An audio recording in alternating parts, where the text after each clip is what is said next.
తన మేకులు తాను పీక్కోలేకపోతున్నాడు, ఆయన నన్ను ఎలా రక్షిస్తాడు అని. ఇప్పుడు అన్నమాట ఏం కాదు అది. ఆ రోజు యేసుప్రభుని సిలువ వేసినప్పుడు కూడా ఆ చుట్టుపక్కల వెళ్ళేవాళ్ళు, ఆ దారిని నడిచిపోయేవాళ్ళు ఇదే మాట అన్నారు.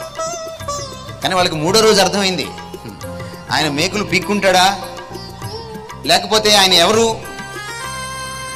ఆయన కేవలం సిలువ మీద మేకులు పీక్కుంటే ఆయన గొప్పవాడు కాదు, మరణించిన తర్వాత ఆ మరణపు మేకులు పీకుతాడే వాడు గొప్పవాడు. సిలువ మీద మేకులే ఉంది, నీ బామర్దిని పిలిచినా వచ్చి పీకుతాడు.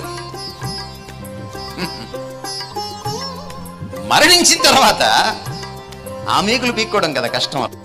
ఇక్కడ యేసుక్రీస్తు వారు మన మాదిరి. ఎవరైనా యేసుక్రీస్తు వారు ఎవరైనా, ఈయన దేవునితో సమానుడు, తండ్రితో సమానుడైన దేవుడు అయి ఉండి తనకు తానుగా తన సేవను ఆయన నిర్ధారణ చేసుకోలేదు.